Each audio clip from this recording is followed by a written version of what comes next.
Take your seats, movie fans. The film's about to start. Welcome to Craft to Services, the show where we look back at the misunderstood films of cinematic history, the movies that critics rejected but audiences embraced. I'm your host, Aaron Coker. I'm also the creative head of the Just Enough Trope podcast network. You can find all of the shows on our network covering topics like cinema, television, comic books, Star Trek, anime, and more at justenough.trope.com or at justenough.trope on Twitter. I'm joined on this episode by Joe Mazel. Joe is a writer, podcaster, and professional nerd, and he's one of the hosts of ABCD TOS, the only podcast that goes alphabetically through all the episodes of Star Trek, the original series, from All Our Yesterdays to Wolf in the Fold. He's also one of the hosts of ABC Devo, going alphabetically through the songs of Devo, and he's a lifelong film and comics fan. Joe, welcome to the show. Why, thank you, Aaron. It's a pleasure to be here. It's great to have you here. And as a Star Trek guy myself, we were just talking about my Star Trek figures. I'm an a impressive collection. Yes, all four of them. I'm a fan of ABCD TOS, and you were on my Star Trek podcast earlier in the year to talk about Star Trek V. And you guys are just starting to cover the TOS Trek films on ABCD. And I realized when I tuned in for your first film that Final Frontier, Star Trek V was the first movie, alphabetically, of course, that you'd be covering. In my wildest dreams, I never imagined, though, I'd watch Star Trek V three times in a year. Sorry you had to watch it so much. It has its charms. It does. And I feel like we made a little headway on Star Trek V when we talked about it on my show. You know, it's a film that has an outside chance at being on this show someday, maybe. That one I'm not doing. I think I've expanded. Yeah, you're not coming back for that. Yeah, put your foot down there. And on ABCD TOS, you've got four brains at work. So did you have any new revelations about the film and talking about it? I can't think of anything that we didn't bring up, that you and I didn't bring up when I was on Enterprising Individuals. Did we mention the question of whether Chekhov and Sulu were supposed to be out camping with Spock, McCoy, and Kirk? Because I don't think that we did. Okay, because that was the one thing. Like, well, why are they in Yosemite if they're not hanging out with their friends? Yeah, and if they are hanging out with their friends, Kirk, Spock, and McCoy don't seem like good friends. They don't seem to care about Chekhov and Sulu one way or another. They're all about the marshmallows and the rowing their boats. Yeah. Yeah, but I mean, they've been together for 25, 30 years or whatever. Sure. So I guess we just assume they're friends. And like the friendship part of it, like when I was watching TOS, you get the idea that obviously Kirk and Bones are friends. And Kirk and Spock develop a sort of relationship and a friendship with each other, but also they're coworkers. But you never got the idea that these people would like hang out necessarily. And now that's just de rigueur. Like, I don't know if it's poker playing in TNG or what it is, but now when you make a Star Trek show, these people are coworkers, but they're lifelong friends, as well, which is fine. But I just never really got that vibe initially from the TOS crew. I would suggest that their actions in Search for Spock ensure a camaraderie that is above and beyond. Yeah, beginning in, I suppose, the TMP, it's how we all feel, Mr. Spock. Yeah. Well, with that film, that had a troubled production. And some of the Superman films had something of a troubled production, which, of course, we'll talk about later. You don't say. But movies, the way they make movies now, like, I wonder, I've never been really big on deleted scenes or, like, extra content, unless it's something like, I don't know, a Ridley Scott film where he's like going to go back and sort of make his version of the film. But, back in the day, sometimes they would just shoot and then they'd go, nah, not that. We're not going to put that in. Yeah. And I don't know if modern filmmaking, especially modern comic book filmmaking, is like that, because there's going to be digital effects in every single, somebody goes to the bathroom, there's going to be a digital effect. And so they have to be so rigorously planned out. And so as far as like them hiking through the woods, I don't know if that's just a lost plot line or a side thing.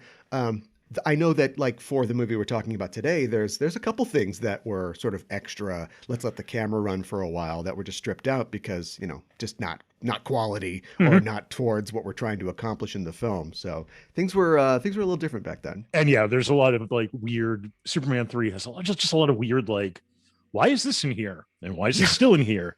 Yeah, right. Why is it still there? Yeah. Like the film today, that we're talking about today, Star Trek V has some unasked for and possibly unneeded humor in it.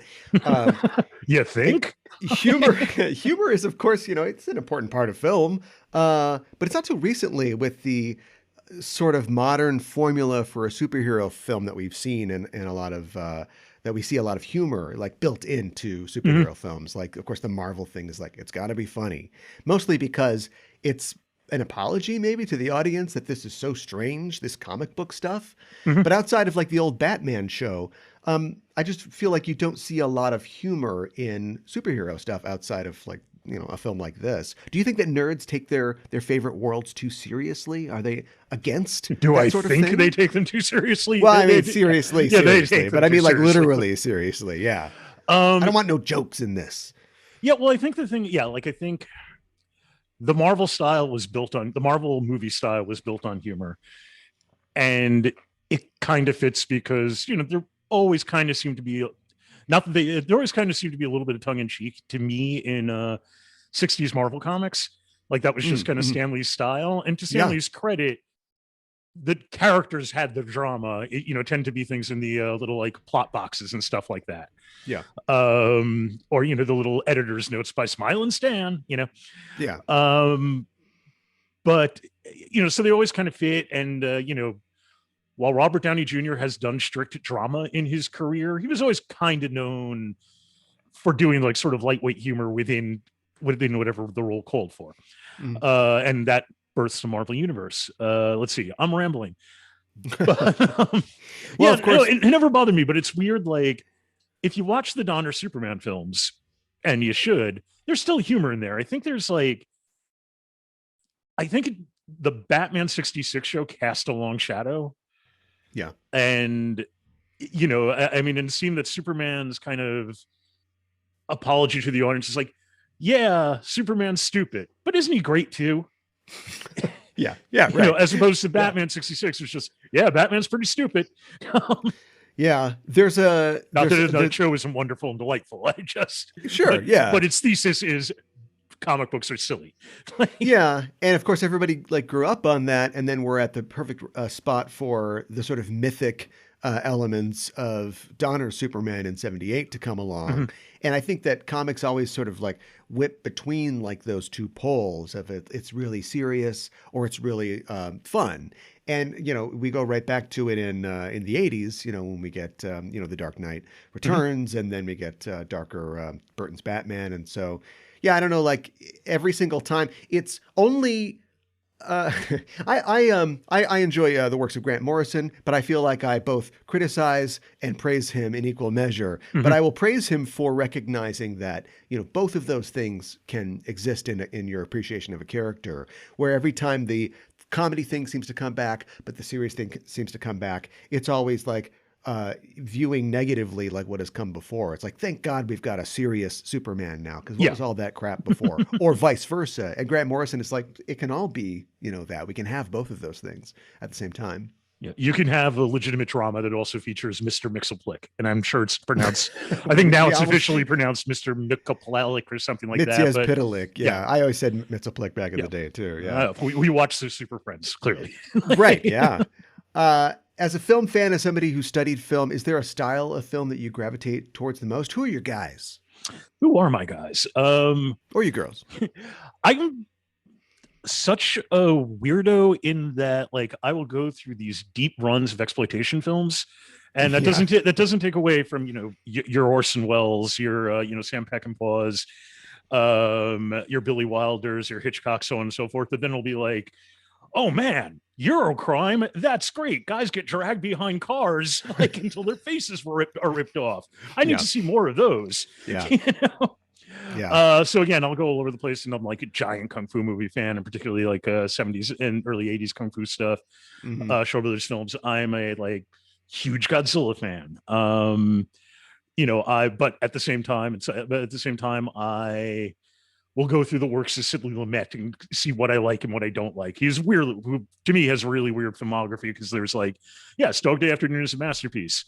Serpico has this scene with Al Pacino dressed as a rabbi that's not supposed to be funny, and you're like, yeah, like he could be fantastic or he could be, you know, super cheesy. Having just watched the motion picture, I have a real love of Robert Wise, who has this really weird career arc where it's, you know, a lot of B films, a lot of like old noirs, and then in the early 60s, he does these huge budgeted movies, your, West Side Stories, your Sound of Music, your Sand Pebbles, that are these like, epic in length and have such the scope of like each film has this like an overwhelming helicopter shot and all this stuff. Yeah. Like, yeah. And I've always sort of wondered, like, how did he go from this to that? Like, there's a guy who made, RKO, like quickie 80-minute movies. Like, yeah. Where do you get that ambition? Where does that ambition develop? And like, you'd almost think your instincts are, how do we do this quick and how do we do this cheap?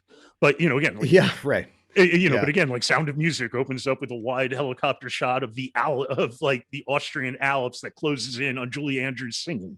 Yeah.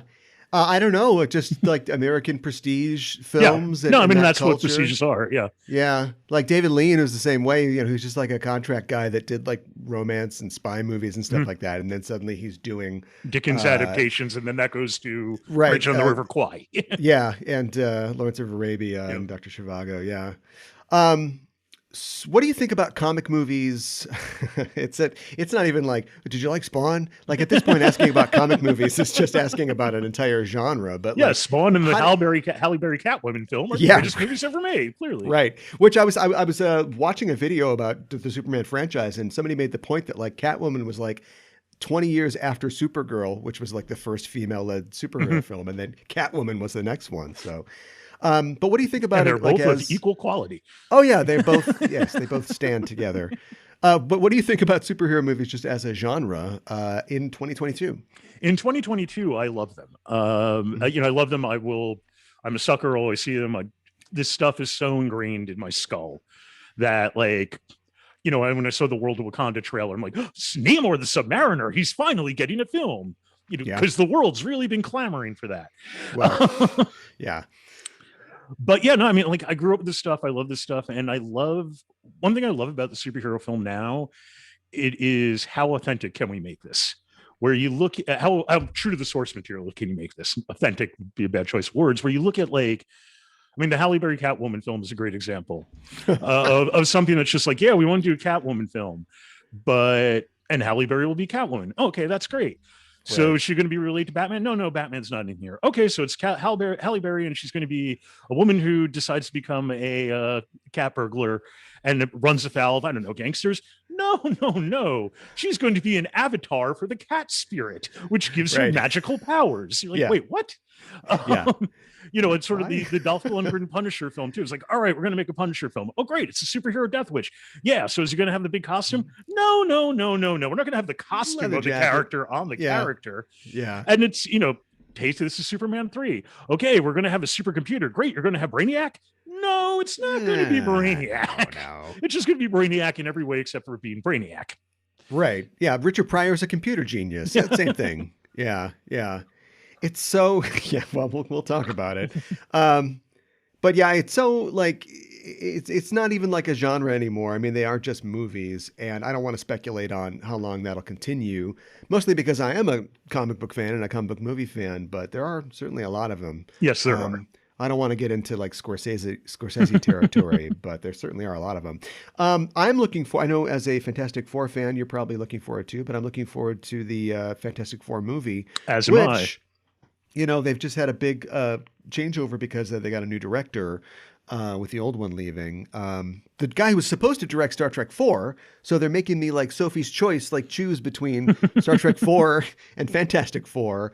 But yeah, it looks like it's on track to come out in 2 years. What are your hopes for Fantastic Four, the film? Well, that'll be watchable, which would put it a step above every other Fantastic Four film. That is true. Oh, that reminds me. Last time we spoke, it was right before I saw Doctor Strange, Multiverse of Madness, and right after you did. Yeah. And to answer the question that you asked me 6 months ago, oh man, that centerpiece in the alternate Earth with the alternate Avengers was amazing. Yeah. It was just me sitting in the theater like jaw akimbo. Right. Am I really looking at oh my God, it's Mr. Fantastic. Oh my God, it's Captain Carter. Oh my God, perfect. Like Patrick Stewart is Professor X. Yeah, I'm such a nerd. I wonder if that'll ever get old, because I'm just sitting down and watching like the Eternals. It's like I'm watching an Eternals movie, and finally Ari the Shem on-screen representation of Gilgamesh. Yeah, right. Yeah, whoever the celestial was that's coming out of the earth at the end. It's like, oh my god. And then the post-credit scene. Spoilers, I guess, for an older movie. Star Fox walks out. Yeah, I'm like, with Pip the troll. With Pip the troll. What's going on?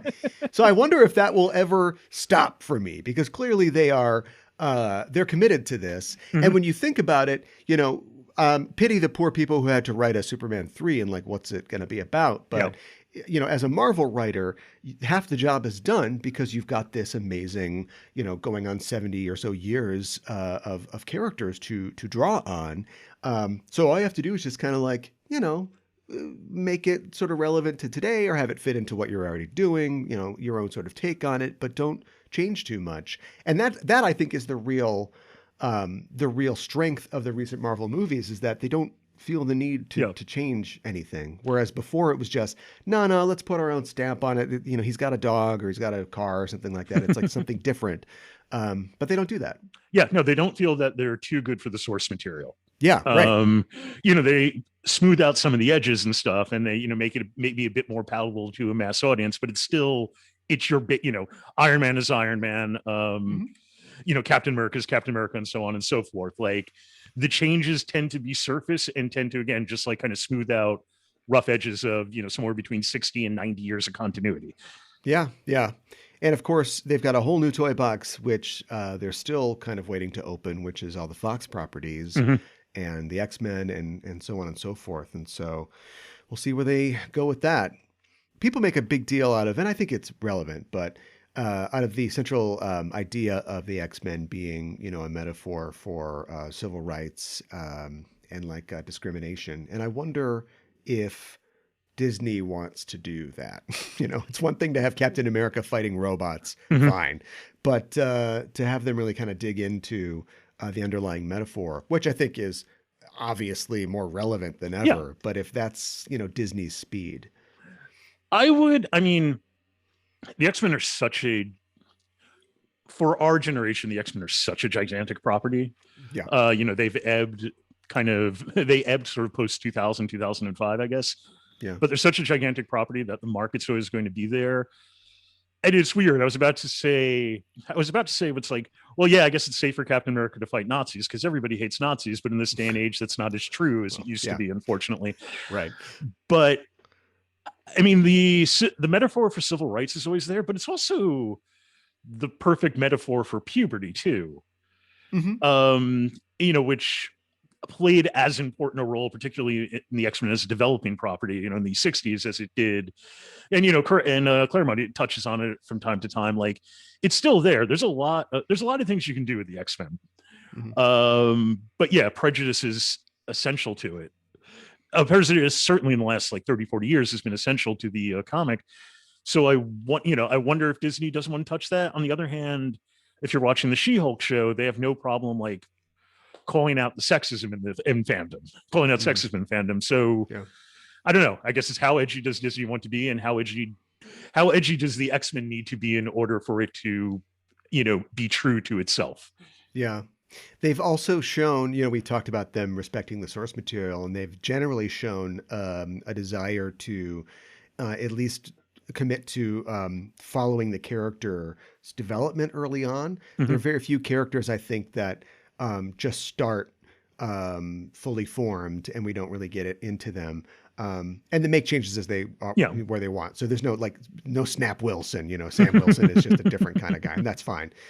So I wonder if they'll, initially start with X-Men being young, being teenagers and sort of growing up, pre-giant size X-Men, or if they'll just go, well, we've got a lot of X-Men and a lot of years to get through. So maybe have established adult, teacher X-Men and then younger X-Men as well. But I don't know. I don't get paid to do it, but I have to pay to watch it. So I'm looking forward to seeing that in the future.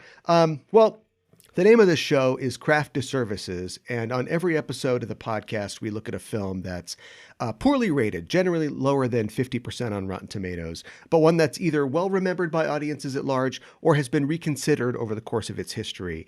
And today's film is one that sits at a bit of a historical turning point for superhero movies and blockbuster films, as we were talking about before. 1986's comic book miniseries, The Dark Knight Returns, would forever alter the way that audiences saw Batman, turning him from a cheery caped crusader into a tortured Dark Knight. And that take on the character, along with director Tim Burton's gothic sensibilities, led to the breakout smash of Batman in 1989, a film that fully embraced the dark side of that character. Before that, however, superheroes on screen were mostly bright, friendly, often campy, heroes who would lecture a stock cat burglar on honesty and fair play just before getting a cat down from a tree and tousling the hair of its young owner. And no one exemplified that aesthetic more than the Man of Steel. Superman, who appeared in a pair of family-friendly blockbusters in 1978 and 1980, kickstarting the now ubiquitous superhero cinema boom. Superman was, and arguably still is, defined by his lack of a dark side. He's an alien who nevertheless represents humankind's ultimate potential for good. It would be unthinkable in the 1980s to present a Superman who, say, needed to be convinced to save people, or whose actions could be regarded as selfish or harmful to the public. But that's exactly what we get in the much maligned 1983 sequel, Superman 3. Before we dive into a larger discussion of the film, we've been talking about Marvel characters. Are you a fan of Superman? I guess the polite way to say this is like most of comicdom. I love Superman by benignly choosing to not read it. I respect it by not engaging with it. I love the 60s stuff, the crazy Silver Age stuff, and the Jimmy Olsen solo series and Lois Lane solo series. I think those are delightfully bizarre. What? Cersei just turned Superman into a lion? Tell me more.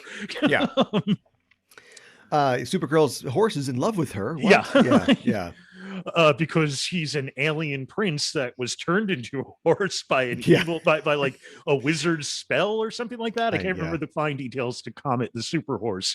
Yeah, but I love the crazy Silver Age stuff.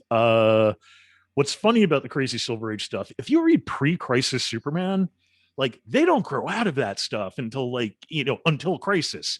Like you'll get a Superman comic from 1984, it'll be like, oh no, I can only fly backwards. Right. Yeah. It's still really like, wait, have you guys seen what the guys doing 2 blocks away are up to with like God Loves Man Kills? Because you're right. Yeah. You're really kind of behind. Yeah, and Alan Moore comes in with like whatever happened to the Man of Tomorrow, and it's like, oh my God, okay, things can be totally different. Yeah, no, and if you think about it, like Alan Moore's Swamp Thing is being published while they're doing like, oh no, my hands have turned into chicken bones. Right? Yeah, a gorilla is my boss. Yeah. It certainly stayed in that state of arrested development for a while. And of course, everything changed also for Superman in the 1980s, in 1985 or 6, with John Byrne's reinvention of the character.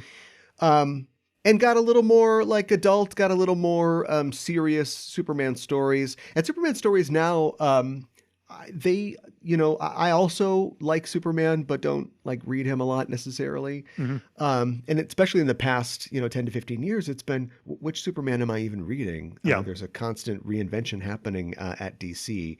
Well, it always feels like DC management wants to make their characters edgier or modernize their characters. And what they do is, and how they do that is kind of by making them jerks. It feels like the only character that DC is sort of proud of is Batman. Right. Yeah. And Batman's simple because even if you're doing bad Batman, you're still doing Vampire Ninja Detective, which is a concept that will get you over a lot of hills narratively. I'll say. Yeah, absolutely. And people criticize, or some people have criticized Zack Snyder's portrayal of the character. But if you look at like the new 52 Superman, it's not too far off. That's kind of where they were going. Yeah. I mean, that doesn't mean it's good, but it's accurate to what was going on at the time. Yeah. As somebody who observes it from afar, what would you say makes a Superman story outside of gorillas and Mr. Mxyzptlk? Kindness, I guess. I can't remember who said this. I think it was the comic writer Nick Spencer. But I remember listening to an interview with, again, if I'm right, him, and he said like, I can tell you the minute that I don't want to read a Superman story, and that's when the cover is him in shadows with his eyes bright red. Oh, Whenever yeah, you're trying yeah. to tell me how like tough and badass Superman is, I don't care. And Yeah. I'm kind of with Spencer on that. It's like, yeah, Yeah. I do want to see him engage with people. I do. And it's kind of how I feel about Batman. Like, no, again, the concept gets you over a lot of hills, but the best Batman stories to me and the best Batman writers to me are the ones that kind of have an understanding of who Bruce Wayne is. And it's Yeah. not just like Bruce Wayne is a shell. In truth, I am Batman. Right. Yeah. It's like right. a guy who's actually worried about being charitable, who's like Yeah. wants to spend his billionaire fortune to improve his city, not just like criminals are scum. I'd rather be out crushing windpipes, Exactly. than at this meeting. I always feel that way about two of my other big fandoms, Star Trek and Lord of the Rings, in that I think that the themes of kindness and mercy are so important in both of those universes. Mm-hmm. And unfortunately, half of Star Trek is just torpedoes and blowing things up and ramming speed. And so far, most of filmed Lord of the Rings has, I think, kept that same idea that it's like, we don't want to be doing this. We're fighting to defend, what's good. So we can go back to smoking pipe weed and in appreciating beauty, and the TV series, which I've enjoyed mostly so far, has stuck to that. But there's always that sort of, we got to get the rings and the swords and kill these orcs, and that's always kind of lurking in the. Well, I mean, generally speaking, with like a lot of high fantasy, it's kind of like the dichotomy is between our peaceful existence and we have to have like a 200-page or 40-minute battle scene. Yeah. Yeah. And and that's the genre, and that's kind of the flaw and strength of it too, I guess, because it's something for everybody. Yeah. Well, Superman arguably started the age of modern comic films. And of course, at the center of all this is Christopher Reeve, who, as Superman, set a standard that everybody tries to live up to when making a Superman film, and has established mostly, I think, a perception that Superman can be played one way or the right way. He only works this way. So because of that, it's both good and bad. He's a perfect representation of Superman. Oh, totally. But when like Singer does him, he's criticized as being out of date in his depiction of the character. And when Snyder tries to update him, he's criticized as missing the point of the character. So I don't envy anybody who's trying to make a Superman film at this point. Yeah, no, I can see that. But it's weird, though, in the Donner films, he is presented as out of date, but the kind of flip side of that is, why is that bad? Like there's a lot of, you got to be kidding me. What a Boy Scout. In the film, right. In the like back half of the film, but at the same time, it's like, yeah, that kind of makes him great, doesn't it?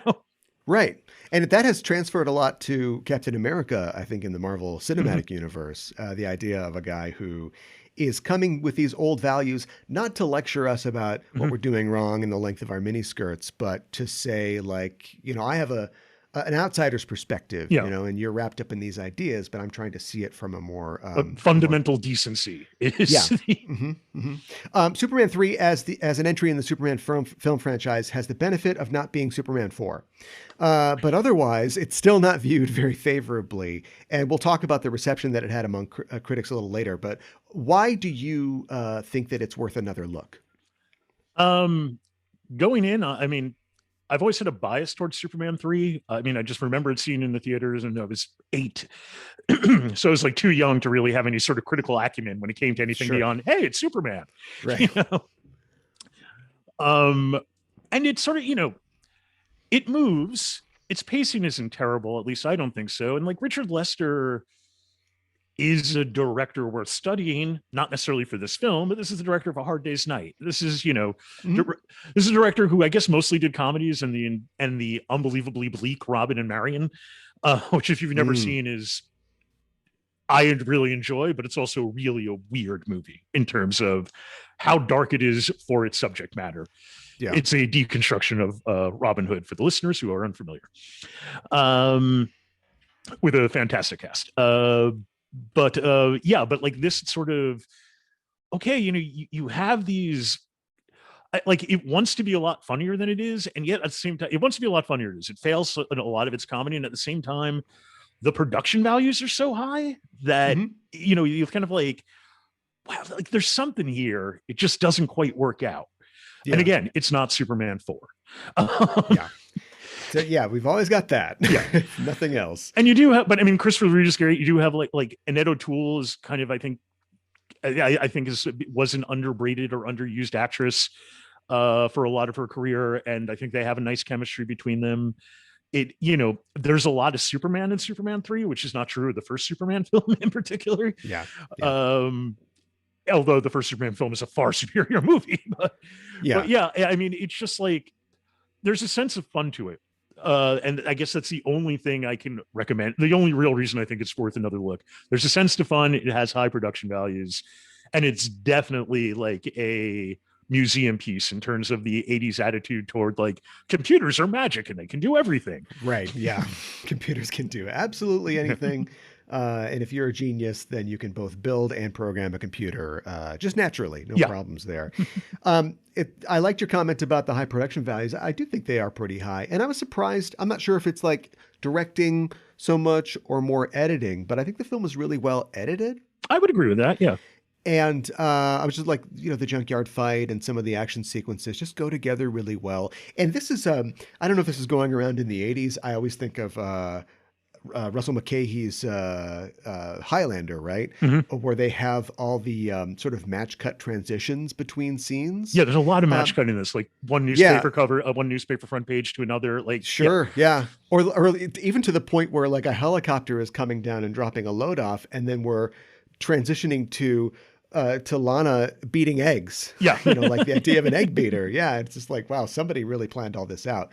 But I really did think that it holds together much better, especially than when you go watching Superman 4, which is just, I don't know, pieced together at random.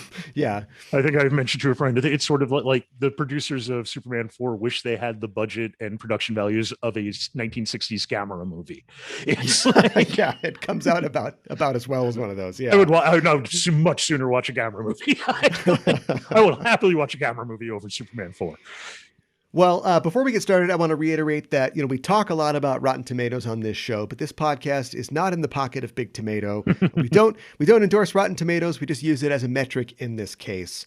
And as a pop culture commentator and a podcaster, what do you think about the popularity, really the ubiquity at this point, of aggregate review sites?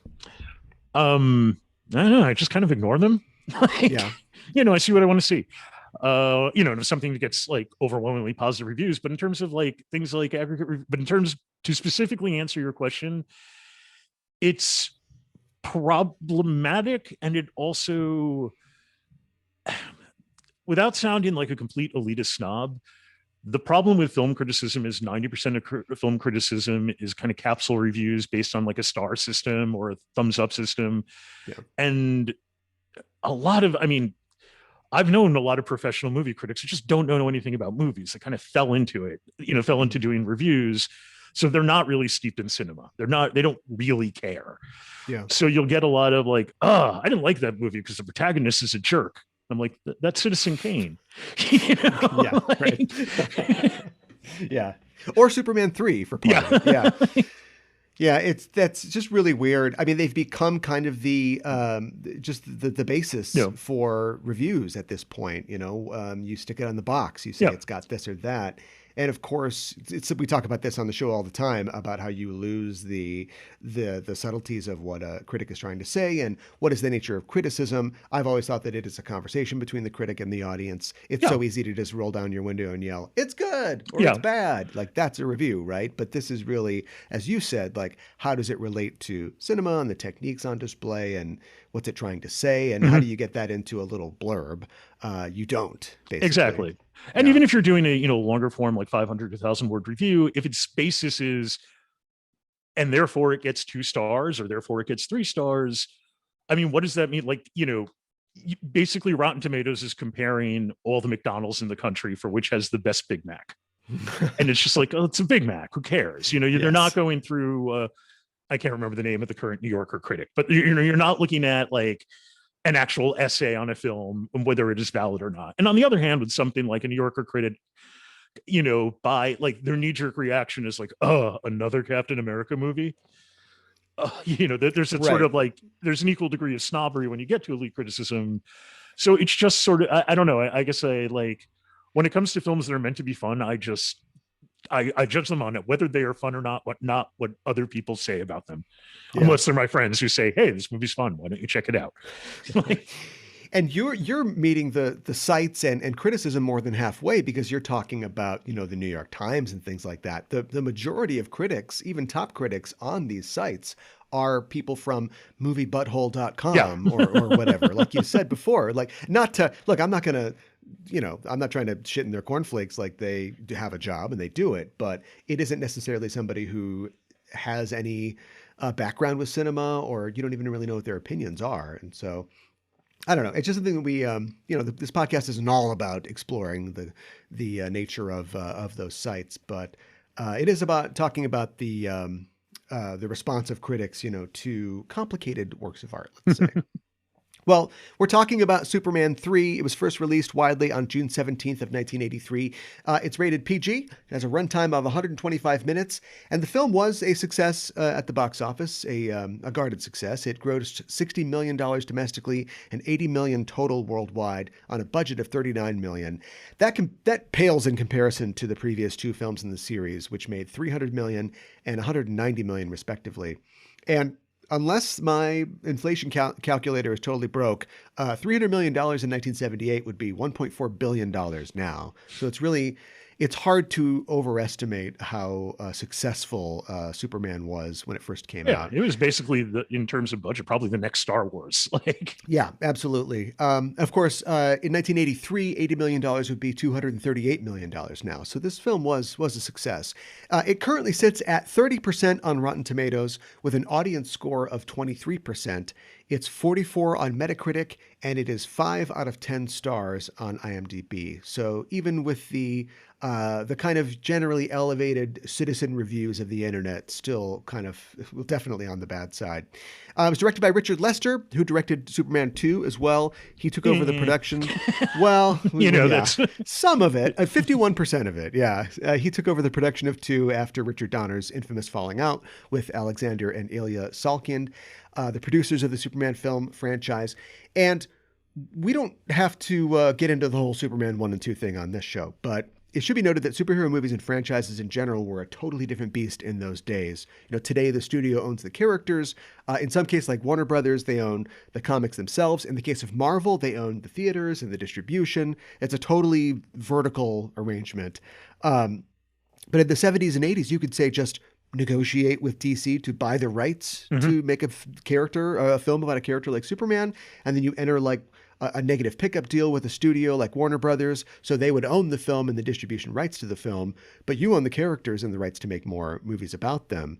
And that's all gone now, completely. In fact, I'm surprised that Warner Brothers who has owned DC for a while, ever really let that be a thing. Yeah, it is shocking. I don't know exactly when Warner bought DC.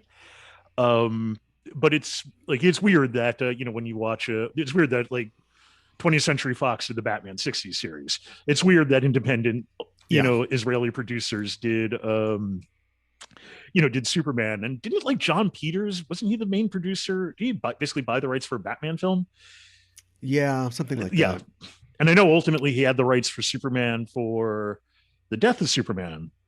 Yeah. Which is why he's heavily featured in the interview and is the source of many crazy quotes.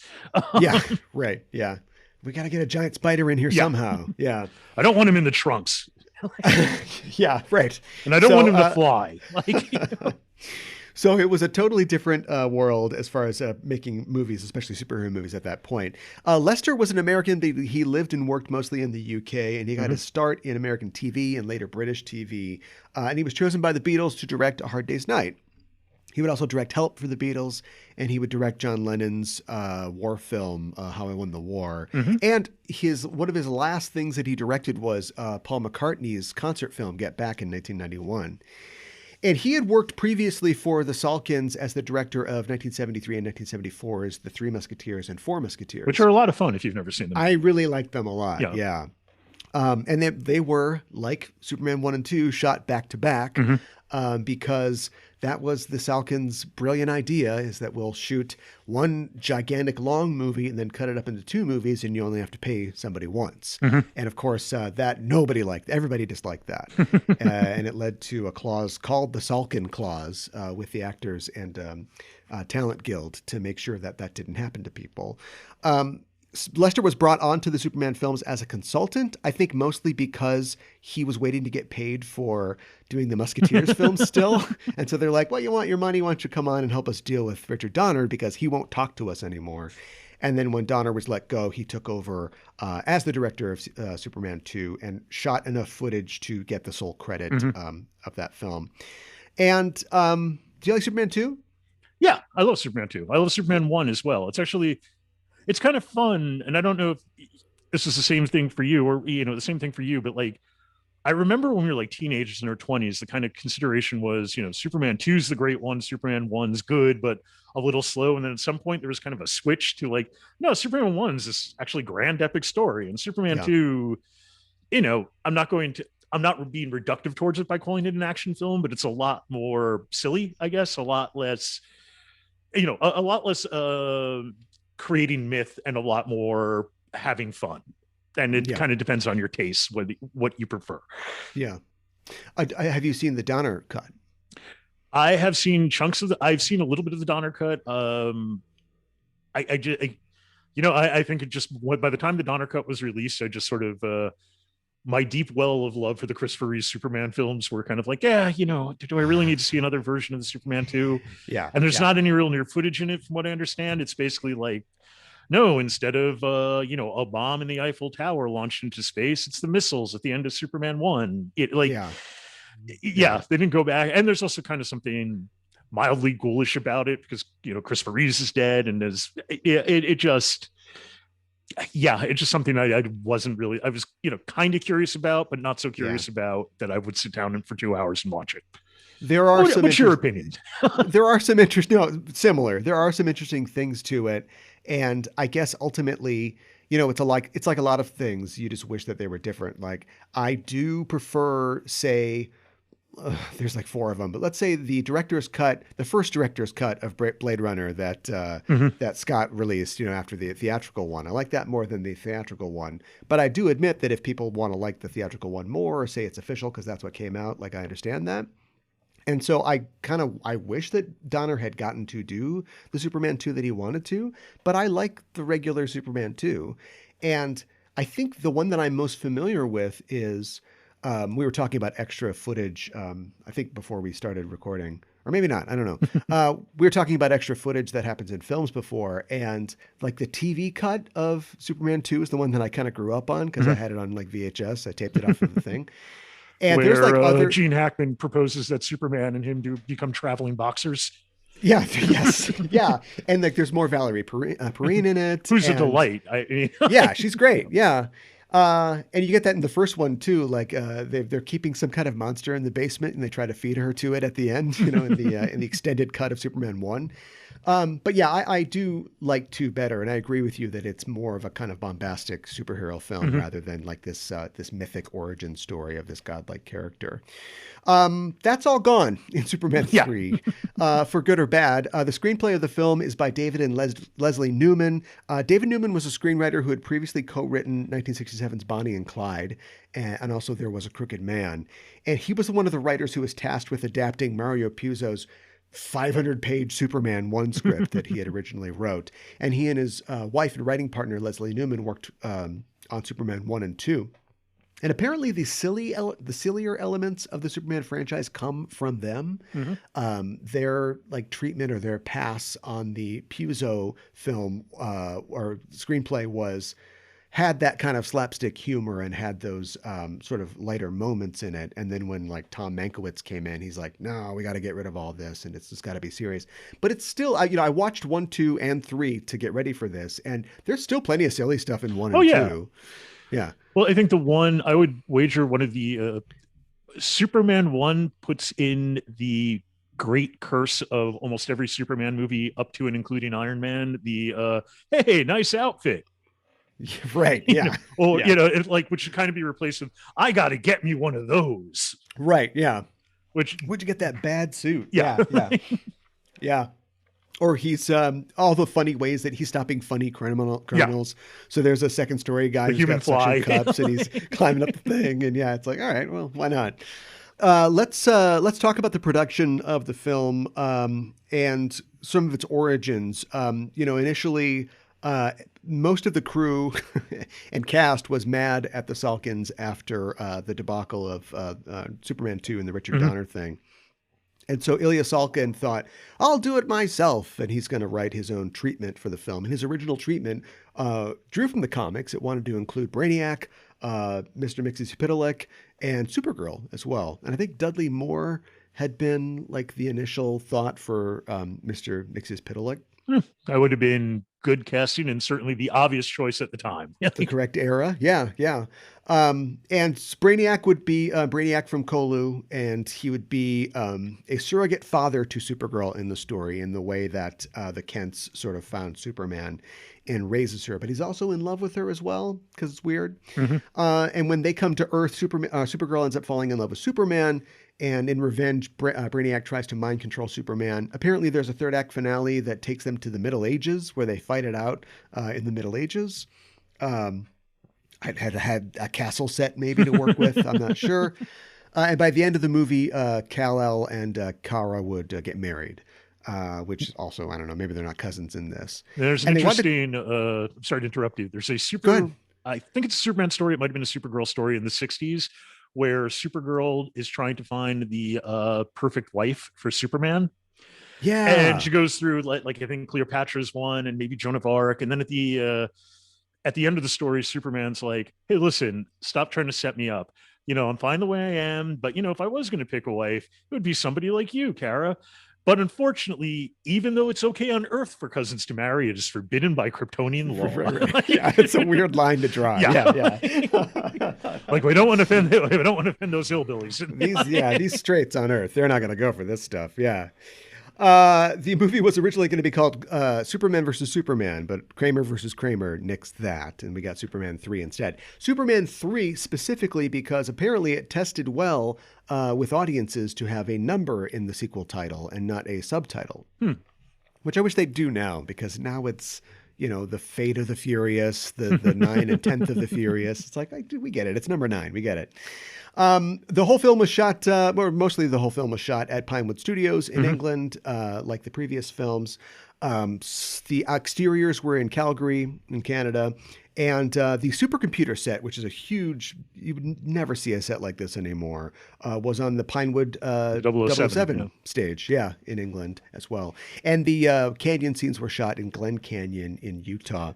Now, here's a question I have for you in the Superman films. I don't know if it just affects me because I'm a native New Yorker, but like when you see New York sub for Metropolis, and you see things like the establishing shot of I think it's Clark Kent walking to the Daily Planet, you literally see the Chrysler building in the background.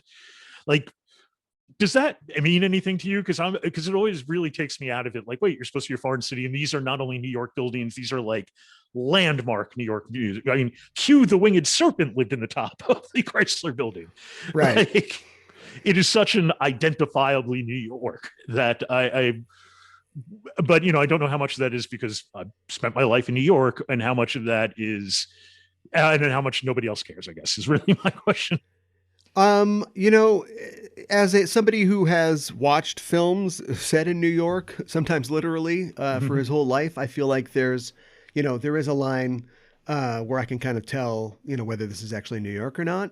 But, it's like Arthur C. Clarke, any sufficiently dense urban area seems like New York to me, I suppose. Sure.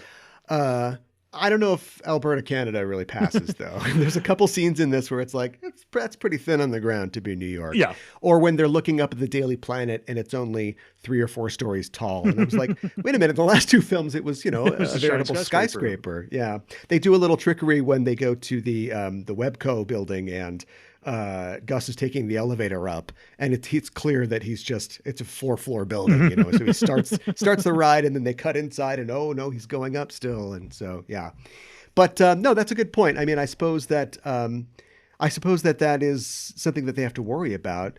Back then, now I suppose they can just put people in a virtual volume and Yeah. just project New York somewhere. Or, well, I mean, I guess what I'm saying is that because it's New York posing as a fake city, but with the New York landmarks.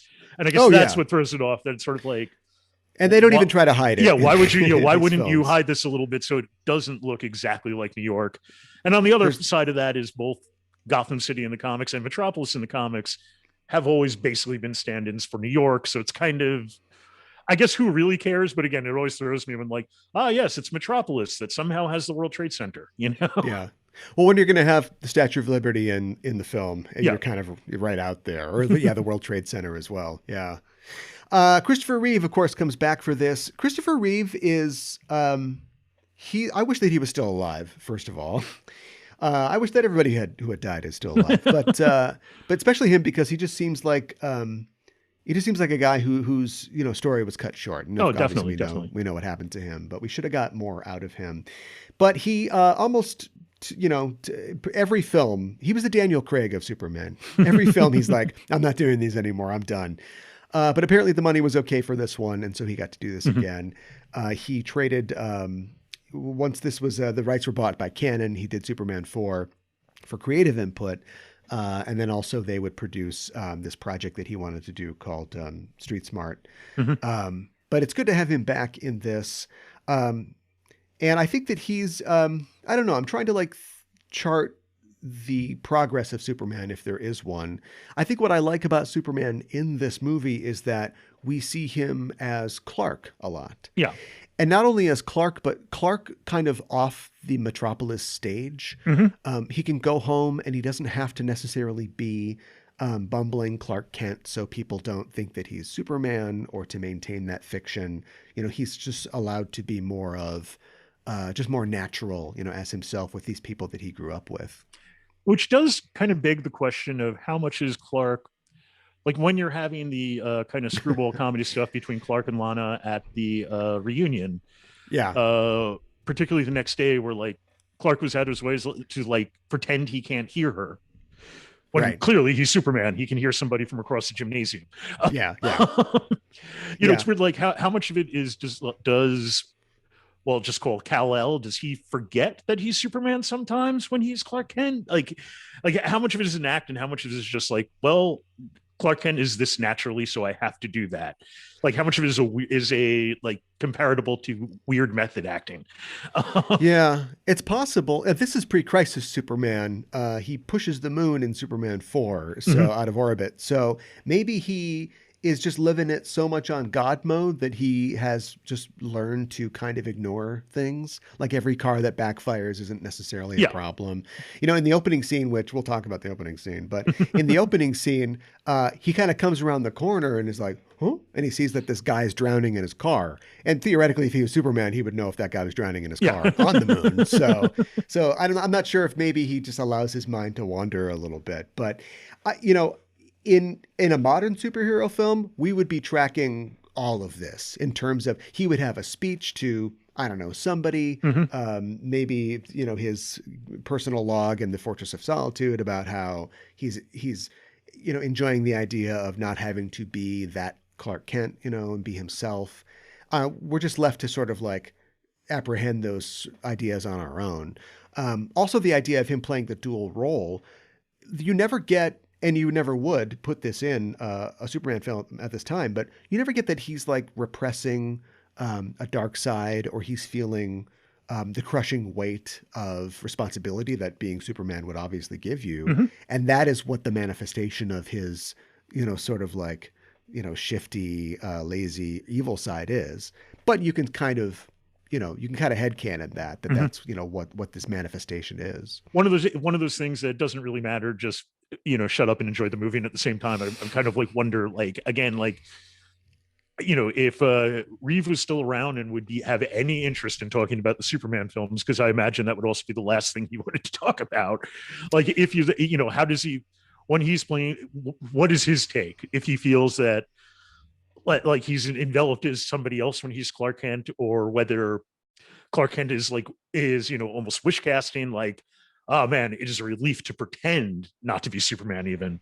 Yeah. But again, these are not things I analyzed when I was 8 years old. I just, hey, it's Superman. Right, yeah, I'm having yeah. fun. He can pretend to or not pretend to enjoy dog food. Yeah. Yeah, that's like an odd, like, I don't know. Is his alien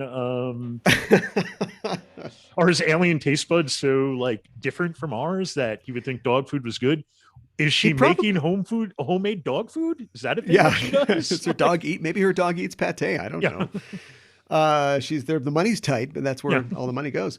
Maybe too, like Christopher Reeve is just enjoying playing in a comedy. You know, he has a stage and comedy background, and so he just likes to be able to like play a bit where he accidentally eats dog food, and we don't have to think about like, well, wouldn't even through the Tupperware, Superman could smell dog food particles. You know, the sort of nerdy thing that we're doing. He's just enjoying being in a film that's kind of silly. Now, here's something I noticed, and it really bothered me, and it took me like an hour to kind of figure out what the problem was. But I was watching Superman 3, and I'm like, why is, even before Superman turned sleazy, why is there something kind of wrong about him? And I wasn't sure, like, did Reeve put on a few pounds? Like, again, don't get me wrong, he's like the most handsome guy in the world, but like he put on a few pounds and he's like, and I get some crow's feet, and he was just going through some like weird kind of aging thing.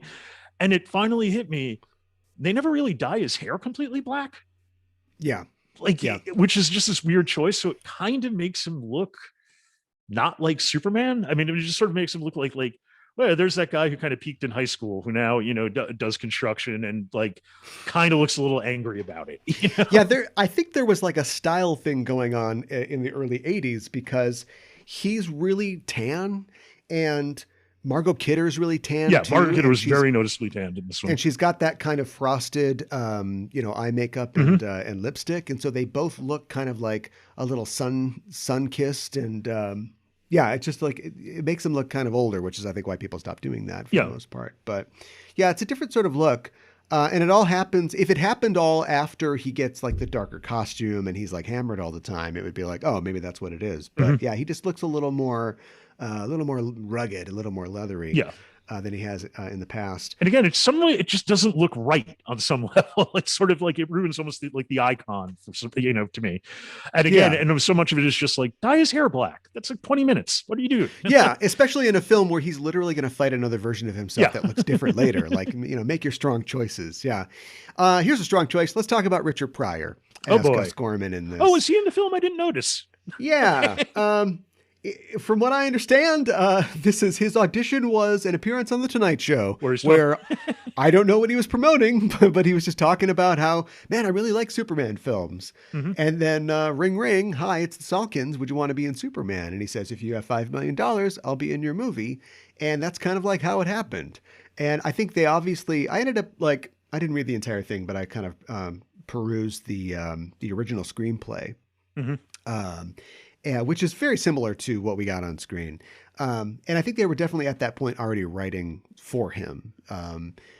There's a lot of, I suppose there's something to be said about like having a character who is, you know, African-American in the mid 80s and is, you know, on unemployment and is having trouble getting a job. The movie's not really interested in exploring that, but no, he's unemployed for 3 minutes. Yeah, right. Yeah. But but I mean, just like the sort of like class issues involved. Oh, yeah. And how the Metropolitan it is Metropolitan, I guess it's Metropolis, right? How the Metropolitan unemployment system works.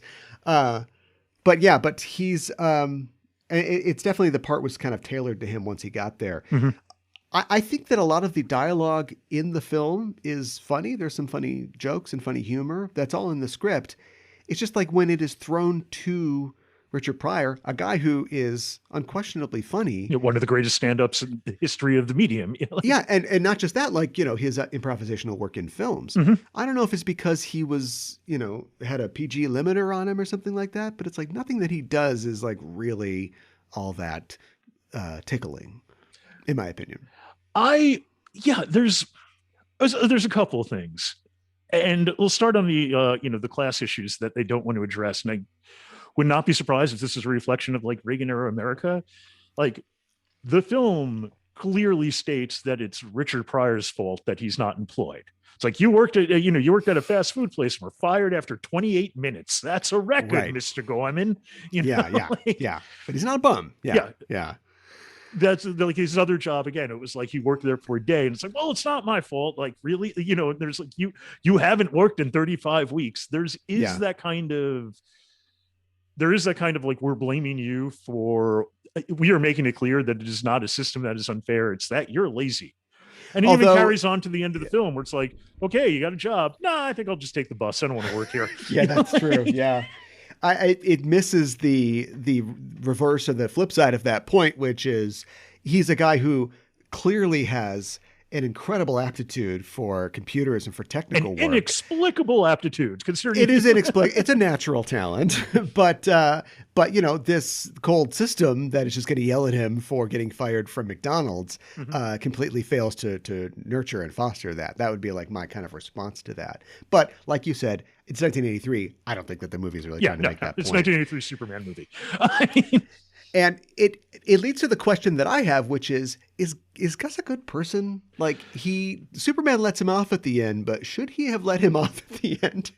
He wants to kill him he's totally on board with the plan, all the money, everything, up until the point where he's like, has to watch a man die. And then he's like, all right, well, I'm going to stop this here. Yeah. Now, to be fair, he does risk his life to save Superman. So I can see Superman cutting him a deal. I don't know. Actually, something I wanted to bring up, and might as well bring it up here. The whole stealing fractions of pennies. Yeah. And Gus Gorman gets a check from the company for $85,000. And then when you transfer to Robert Vaughn and his accountant discussing who took this money. Yeah. Who took this money? Like, how do we not account for him? Like, okay, well, first of all, you wrote him the check, like you've endorsed this money for him. Why wouldn't you just check your records? Yeah. And second of all, the idea of like, no, this guy's crafty. He's going through the night. Like, well, beef up your security then, man. Yeah.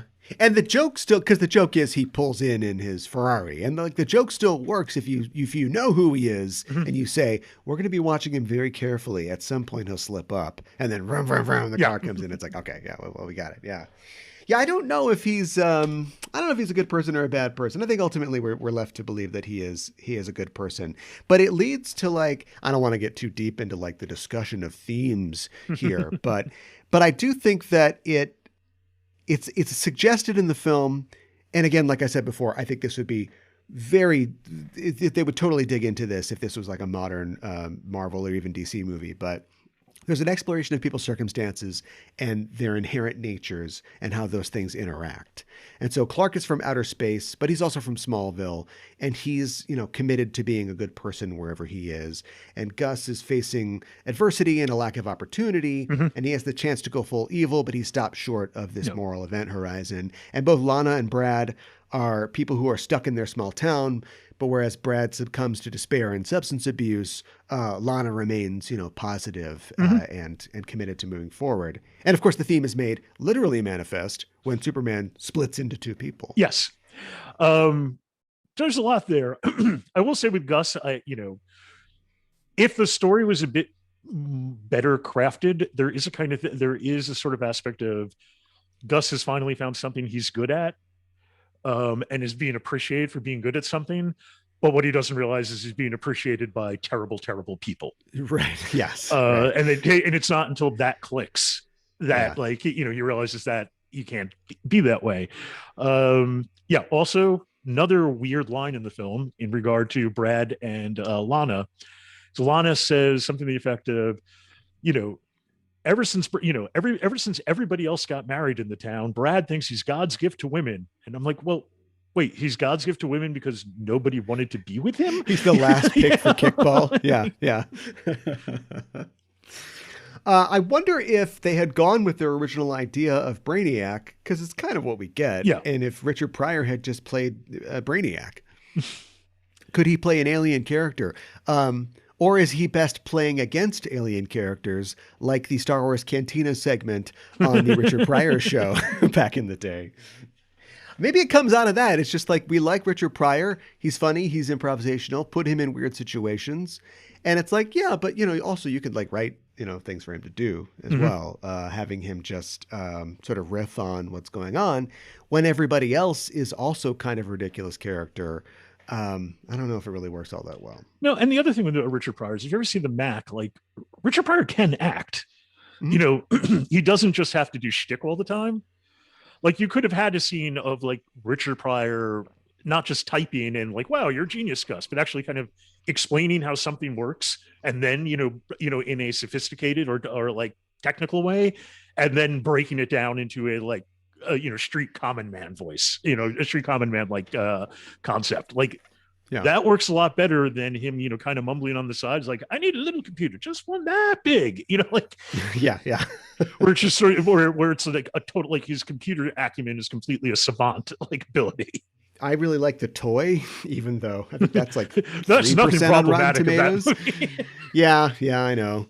I don't know if that'll ever show up on this show, but I think he shows the same sort of skill and talent like in that film. Like, I think he can do, like a lot of good comedic, literal comedians who become actors. He can show the pathos while being funny at the same time. There's no material in the script that gives him that chance, though. Robert Vaughn is in this for some reason. I guess I don't really know why Robert Vaughn wanted to do this, other than just as another job. But I think money would be the big answer to that. Yeah. Playing essentially Robert, we need a Gene Hackman or at least a Lex Luthor type in this case. And so we get another industrialist in the form of Russ Webster. I don't know. I don't know if he's a good character or not. It's the 80s, and so a guy, an industrialist is a good villain, I guess. But I'm not sure what he really, how he stands out, as a Superman villain. I mean, there's nothing to him. He's just sort of generically slimy industrialist. Yeah. There are things like. And they're so, and I hate to bounce it back and forth like like one of those blue rubber balls down a hallway, but there are these weird choices that this film makes that and they're not funny, and they're also not like weird or smart. Like having the like Swiss chalet on top of your skyscraper. Yeah. It's sort of like, okay, that is an excessive way to show that this guy's unbelievably wealthy and can and creates the world he wants to create. But on the other hand, it's like, all right, presumably you built that because you enjoy skiing, but you just have a little hill. Like, how do you really get any enjoyment out of skiing off that? Yeah. Not to mention it's exceptionally dangerous, as we learn when Richard Pryor falls 20 stories and miraculously survives because he's wearing skis. And a cape. And a tablecloth made out to be a cape. Is a cape. Yeah, but it's like, again, it's one of these things where it's like, wouldn't it be crazy if he has his, if he like builds his own like mountaintop on top of his skyscraper? And like, yeah, but what fun would that be? Right. Like, but there's a lot of things that the rich do, and it's inconvenient and expensive, but it's literally just to say that they can't do it, I guess. Fair point. All that talk about Columbia and having Richard Pryor in the movie, I'm surprised that there aren't more snow jokes. Yeah, cocaine. There humor. Is the one. There's known for 2 exports, and one of them is coffee. It's kind of brave to to say that to Richard Pryor or a character played by him. Yeah, it's PG. It's not. I think it's in line for most PG movies. In the 80s of being a little bit. There's a suggestion of some body humor, but I mean it's aimed squarely at younger audiences still. The other 2 people in the movie, Annie Ross as Vera and Pamela Stevenson as Lorelei, are interesting. I guess it just seems like I don't know. Like if they had gone in a completely different direction, that would have been interesting, I guess. But all they're doing is just recreating the trifecta from the earlier films, and Otis. And so how they operate in that, they're okay. Having Lorelei be secretly smart, have her be like a complete academic. Is it it's another one of those things where it's like, well, it's maybe an interesting commentary on the role that she thinks that she needs to play to get ahead here, but. There's nothing to explore. It doesn't go anywhere. Yeah. And there's no payoff to it, really. No. And she literally just gets fucked by Superman. So it's like, I don't know, like, what was it all for? Well, and again, you have this, there's no payoff to it, but there's also like, okay, but why? Why have this? And then, as I was saying, where like if you really kind of dig into it, like who is Clark and who is Superman, and how much of the bumbling is an act, how much of it isn't, because some of it seems to like, why would you pretend to eat dog food with a woman you like? you know?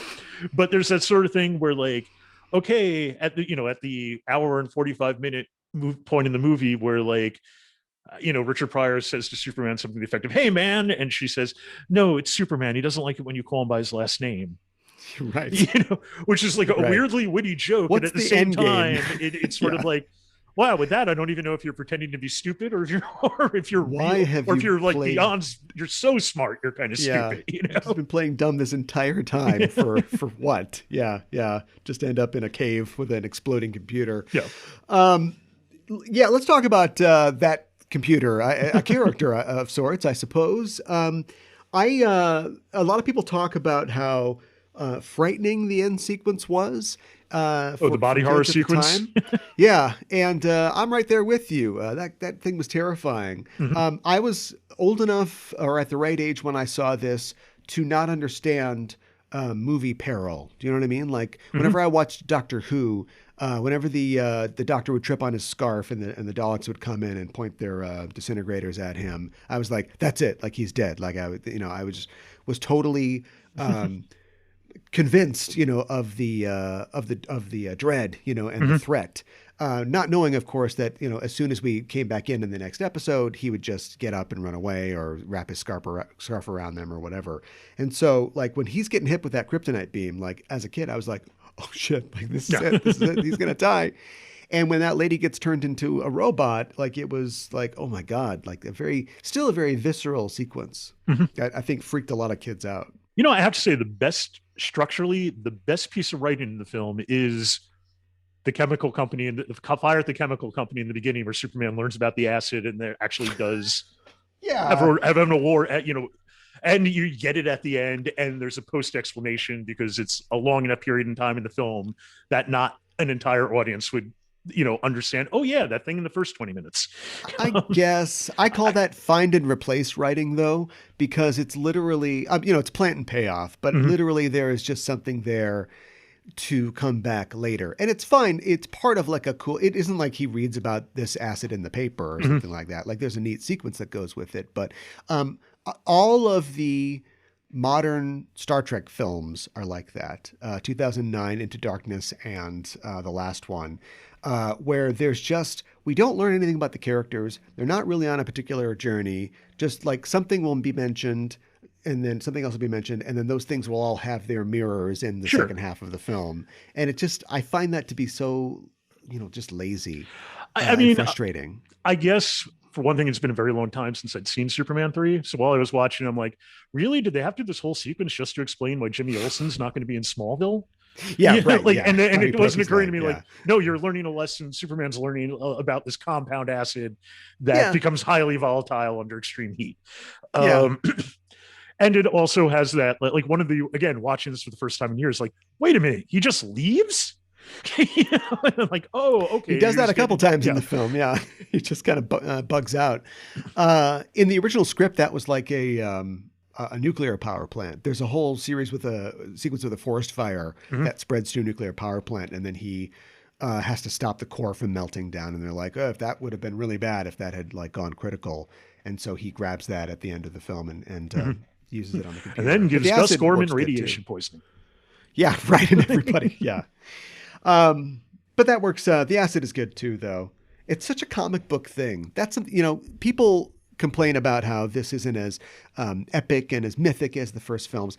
I like how what a straight Superman story this is, and how I could see this being in an issue of the comic. Sure. For this issue or for this series, this run, Clark is going to go back to Smallville and he's reconnecting with his roots. And meanwhile, somebody is, building this computer, and the solution is very like getting acid on something is a very comic book kind of solution.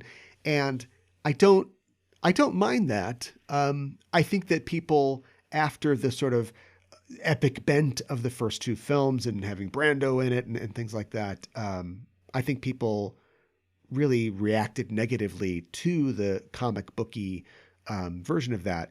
And to be fair, Superman 3 is nothing like, say, Batman 66, the series. Like, it is not that campy at all, except for the opening sequence, which we still haven't talked about. Sure, we're going to have to eventually. So yeah, I just think it's still like people sort of like just negatively reacting to a movie that's just trying to embrace like what the character is and is like in the comics. Yeah, I mean, I'll just say again, like, I really was surprised. I mean, really kind of forgot about the acid, and I thought it was surprisingly clever. And the explanation of, the computer just when it sees something as inert and therefore not a threat, not realizing that it would go through a chemical change with heat. Like, that's some good Superman thinking, Superman. Yeah. And apparently, and I wish that they had, like, he uses his heat vision a lot in this. He uses it, like, very sparingly in the first two films, but he's blasting everything in this movie. And I wish they'd put a little bit in where he heats it up with his own heat vision. I guess it's just warm in the computer area, so that sort of causes it to react and spill over. But if he had, like, sort of activated it at the right time. Considering they use the heat vision, like, again, 20 times. Yeah, it's already, they've got the effect. Yeah. They're using it all the time. Let's talk about... not the opening sequence, not yet. Let's talk about the junkyard fight sequence, which I think is like the biggest takeaway. It's the high point of the film from this film, and it is a high point. Evil Superman, who is, I suppose, his own character in this film, is kind of poorly defined.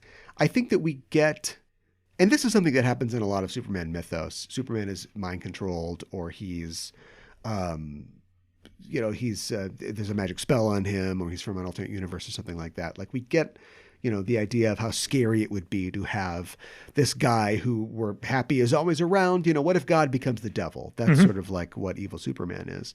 And like I said before, I don't think that the film sets up that there is a dark side or there is a feeling of responsibility that he is sort of repressing. But I like the fact that that is how it is essentially evinced in the film. Like, he just hangs out. He just hangs out at world events like the Olympics to just screw things up. Just to be a jerk. Yeah. Yeah, just to be a jerk. And then he meets Lorelei on top of the Statue of Liberty. He's like, I don't do that anymore.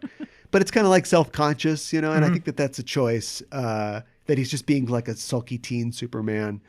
Then he goes and just gets hammered. But like, is the guy who can't just quietly drink in the corner of the bar. He has to like. Well, he's wearing a Superman costume.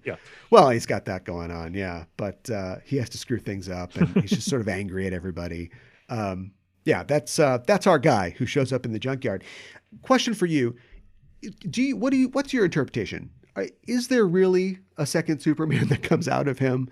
I said that there are no weird powers in this. They're mostly classic. He's not throwing plastic wrap at anybody. There's no hand telekinesis. But is he really splitting into two people, or is this a Tyler Durden situation? I am going to say he does really split into two people, that the synthetic kryptonite divided his personality. Which is kind of a nice throwback to all the kryptonite variants through the 60s. Yeah. And that, and I partially want to think this because it's more fun to see it that way. Sure. But yeah, I mean, I guess it could be a Tyler Durden thing. It could just be a representation of like removing illness from your body, that we're watching a physical manifestation of antibodies building up against kryptonite poisoning. Yeah. But I don't know. I just sort of like, it's so symbolically nice that and again, goes against the whole, Superman, covered in shadow with red glowing eyes is kind of the worst Superman. Like, it has that sort of thing. Like, what makes Superman great is the humanity in him, not the powers in him. Yeah.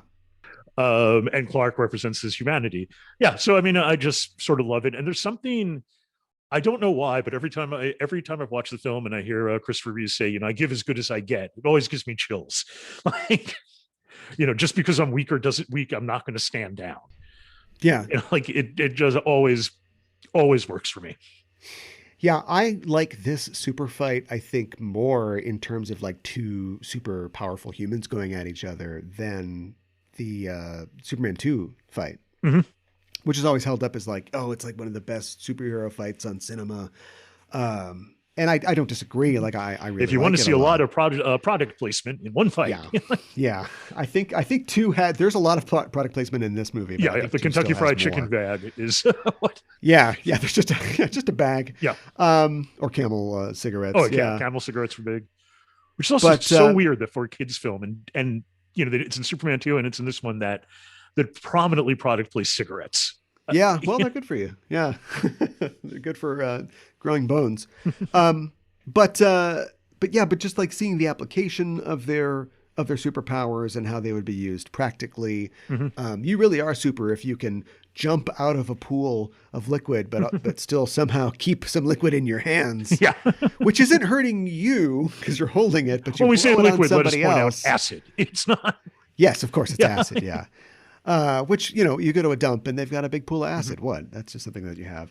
But apparently the acid's only powerful enough to like scorch your blazer, not the shirt underneath it. So Yes. Right. Which, of course, maybe that's important to evil Superman. Maybe he hates that more than anything because those are the trappings of Clark Kent, that he hates. And you don't get we've seen this a million times with the Hulk, for instance, like, puny Banner and the Hulk trying to struggle with Banner, either literally physically apart or like internally. But it's not something that we see with Superman a lot. And so having them manifest the different sides of this personality, which aren't personalities. He's not the Hulk. He's not, I don't know, Deadpool or somebody who's got like, different minds. But having these two characters that he has to play sort of literally manifest themselves, like that's a neat idea. And, it isn't just an exchange of words. They get to pound on each other, which is cool. Yeah. And to the film and Richard Lester's credit, it looks surprisingly good. Like at no point is like, well, that's Christopher Reeve and that's a stuntman. Like I never am taken out of the fight at all by like some shoddiness that you'll see even in the biggest budgeted of films. Like it looks really good. Yeah.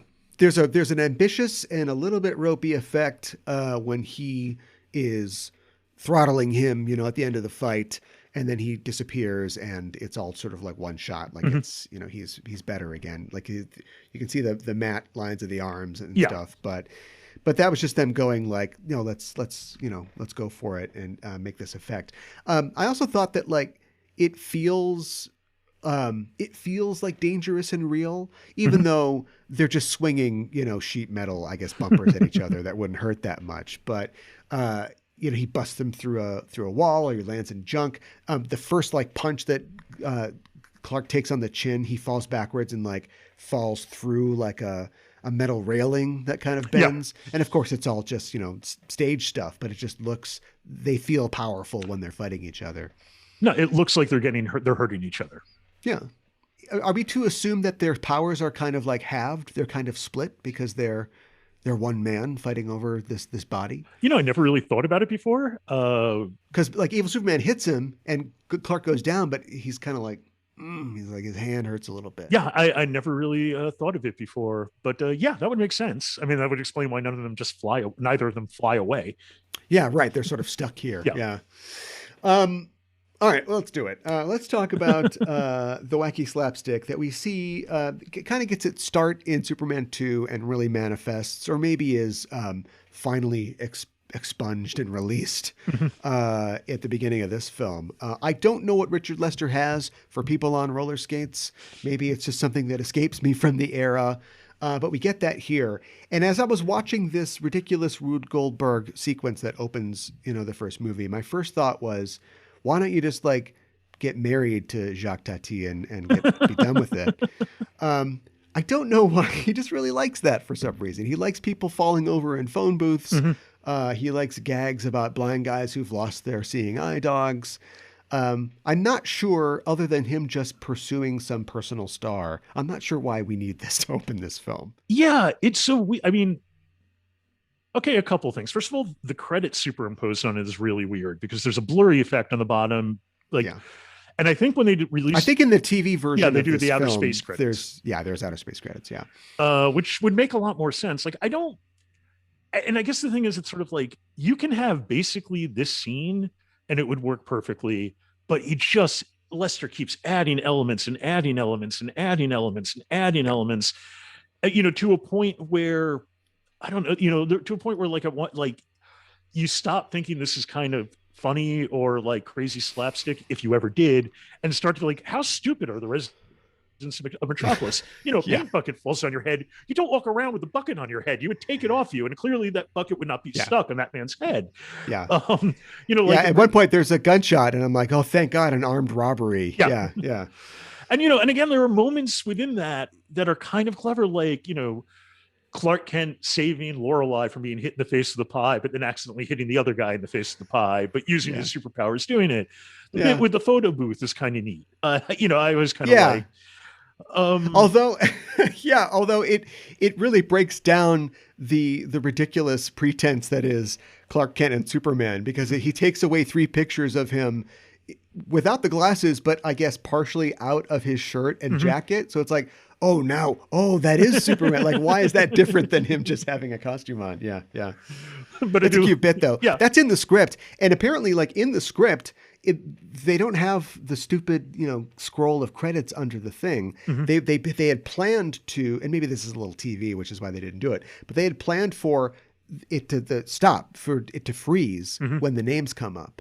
And so let's say like the blind guy or the guy sees Lorelei and he's like, hubba hubba. And then he hits the thing. And when he hits the thing, then we would stop at that point in the action. Somebody's name would come up. Of course, that would lengthen the thing, but all the beats would, you know, it would freeze and we'd get another name and then we'd go back to the sequence. But instead they decided to like, just let it all play out.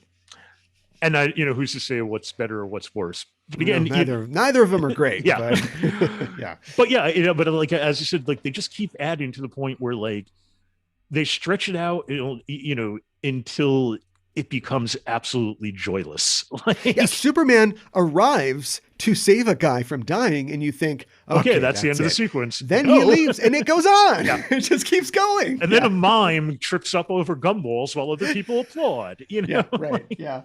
And there are things that are missing. Like the robbers had a lot more to do in that. You'll notice, I don't think Superman catches the bank robbers, but he does save a guy from drowning in his car, though. Which is also, I don't know if that really is what would happen if you ran over a fire hydrant. I'm no expert, but I feel that it's not that the you know, passenger compartment floods up, like just the fire hydrant shoots through the engine, probably. Yeah. Anyway, completely ridiculous, and it relates kind of to a segment that we have on the show. The segment is called Checking on the State of the Robot Holocaust. And what that means is I have a theory that you can tell within 30 seconds, maybe a few minutes, if the film that you're watching is going to be a quote unquote bad film. If a film opens with excessive VO or really long title cards, or if the film opens over water, you know, that helicopter shot over some body of water and then you pan up to a city line or something like that. Like a Miami Vice shot or something. Yes. I think RoboCop opens that way, but RoboCop is a great bad movie. What part of RoboCop is bad? RoboCop's awesome. It's a B movie. But it's really great. I mean, oh, no, it is. Absolutely. It's one of my favorite movies. But I'm saying that like it's a movie that would absolutely be on this show at some point. Did you ever hear my theory about how that movie is secretly about somebody becoming Arnold Schwarzenegger? Becoming Arnold Schwarzenegger? Yeah, like the film is basically about a guy from the real world goes to an Arnold Schwarzenegger film and gets decimated by its Arnold Schwarzenegger-ness and then is rebuilt as Arnold Schwarzenegger. Like like if you think about it, Peter Weller has no longer, like, prior to becoming RoboCop, he's having conversations, he's speaking like a real person, he has real relationships.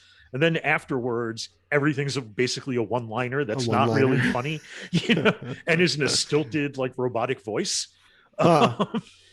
So with the Christ imagery in that film, how come Schwarzenegger never played Jesus, like a ripped Jesus? He played Hamlet that one time. Yeah, he did. A previous guest pegged on-the-nose musical choices or seeing the main character in the first scene, which we definitely see in this. I've also added the idea that like when the opening credits exist in the world of the film, like this was really popular in the aughts for a while, but like you'd see like block letters that would sort of like move like with the camera. Like somehow these words like exist in this world. Like just doing an overlay wasn't good enough anymore. Now the credits themselves had to be special effects. They are part of what's there. These are all indicators that you might be in for a bad time. And I think I have to add a new criteria to this. If you've got a bad Jacques Tati-esque comedy of errors in your opening scene, perhaps you're about to see a bad film. Or having credits scrolling through one part of the screen. And blurring the bottom half of the action. And just blurring it. Yeah. A chyron for the credits. Clark Kent does show up in the beginning. And of course, Christopher Reeve wouldn't want to be cut out at the beginning of his own film, but like maybe you introduce Clark Kent after all the burning penguins have disappeared. Yeah. Well, it also sort of like, a stuffed animal's on fire. You really don't need your super breath for that. You could, and he puts it and back especially down if you're in the Superman, street, like you just to cause more mayhem. Also, why is Clark Kent buying the Daily Planet? Like when he works there, you think he'd get comped. Right, exactly, yeah. Or maybe, I guess maybe he's like checking your own reviews, like he wants to see if they got all the spelling right in his article or something like that. Well, and the other thing with that, and again, it goes back to how much is Clark and how much is Superman pretending to be Clark. Like, nobody's paying attention to Clark Kent when he's walking down the street and getting a newspaper. Right. Why does this newspaper have to rip in half because he's so clumsy? He can't even get a newspaper. Also, you don't get it off the window on one of those newspaper dispensers. You'd open it, reach in and grab a newspaper and pull it out. Yeah. Unless that's the last one. Unless it's the last one. Exactly. Yeah. But like the penguin thing is weird. Also, it's sort of like, was that Tim Burton's inspiration for Batman Returns? Right. Yeah. Yeah. There's a lot of, I don't know what the Jacques Tati sequence in the beginning of the film, lest it is directed by Jacques Tati or Buster Keaton or something. Yeah, that's a pretty good indicator you might be in for trouble, particularly when it has no place in that genre. Yeah. Like if it is the Umbrellas of Schoenberg, fine. If it's, Live and Let Die, that's a problem. Not that Live and Let Die has one, but like, Yeah. Superman movie. It's playtime, everybody. Yeah. So all those are putting me in the mind of a robot holocaust. And as far as the state of the robot holocaust for this film, it's in full swing. Some characters are becoming robots, so stock up on your Beltric acid. That's what I say. As we get near the end of our talk here, any other elements to the film? Anything that you wanted to call out in particular? I guess this is due to Richard Lester having worked with the Beatles, but I was shocked that they played the Beatles cover of rock and roll music, Roll Over Beethoven at the homecoming dance. It was just like, because you never hear Beatles songs in Beatles. That would break the bank today. Yeah. In '83, I'm not sure who owned it. This might have been the pre-Michael Jackson days or something like that. Well, I mean, it would have had to have been. Just because I think it was either before just as something like Say was becoming a hit, Yeah. But like that was a weird, like, wow, you hear to hear the Beatles in the movie that is not about the Beatles is, and even most movies about the Beatles are doing covers because they can't afford the original tracks. Yeah. Like I was shocked about that. I was shocked to hear that. Like we haven't really discussed weird things that Richard Lester seems to feel need to be overlaid, like not Brad Dexter, that's was Frank Sinatra's bodyguard. Brad, whatever his last name was, happens to be the security guard at the local, first of all, that they decide to use the Smallville office of Roscoe or whatever the company was called. Someplace small, something like, that it happened to be in Smallville, and that second of all, the security guard happened to be the comedy antagonist of the movie. Right.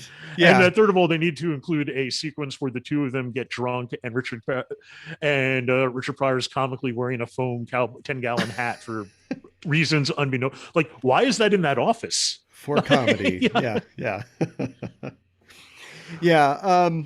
Having that, well, I mean, like people always point out coincidences. I mean, it's a movie. I guess I don't know. But there's a lot of coincidences. But like playing on his alcoholism specifically, it isn't like he's got some task for him to do, or he's just gonna like hit him on the head with a hammer. Mm-hmm. It's like, no, I've got a big sample case of liquors from around the world. And there's, and with that comes the like. I snuck into Margot Kidder's dressing room. Exactly. Yeah. Nice. But there's also like.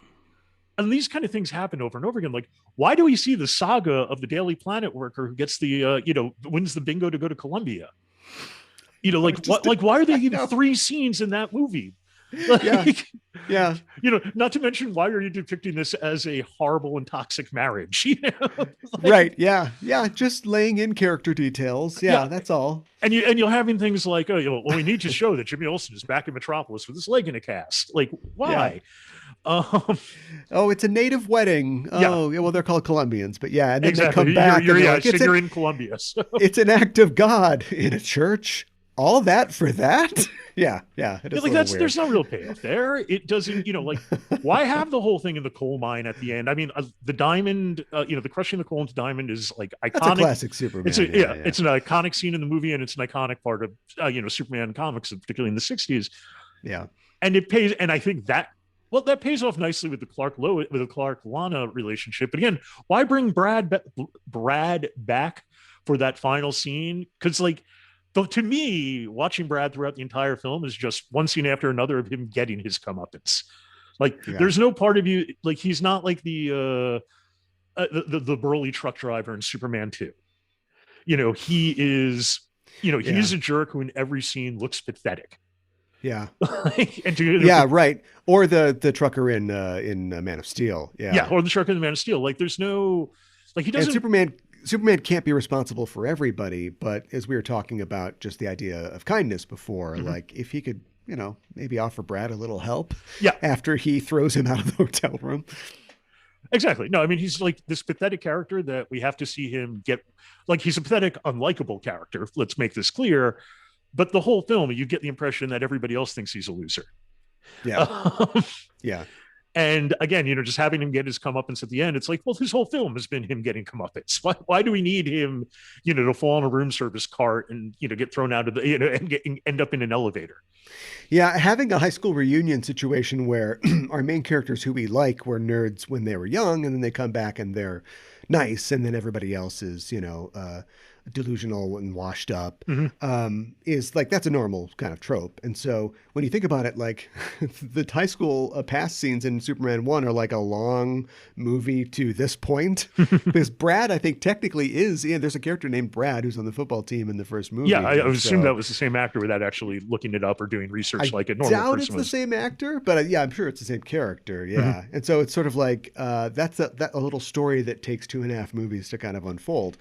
But then to have him just throw the guy out of the hotel room, and there's a cut line where he lands on there's a reason that when Clark comes up and there's all this business with the room service cart there still. And I was watching, I was like, why is that? And then I saw in the deleted scenes, he lands on that cart, goes into the elevator, and then an old lady in the elevator is like, no wonder they sent it back. And so that's the part that we missed as it just. So the payoff to the whole sequence, basically. Yeah, basically. Yeah. And they're also and I guess I'll go down on my knees because you dropped this dish of candy. So to look like I'm proposing. Yeah.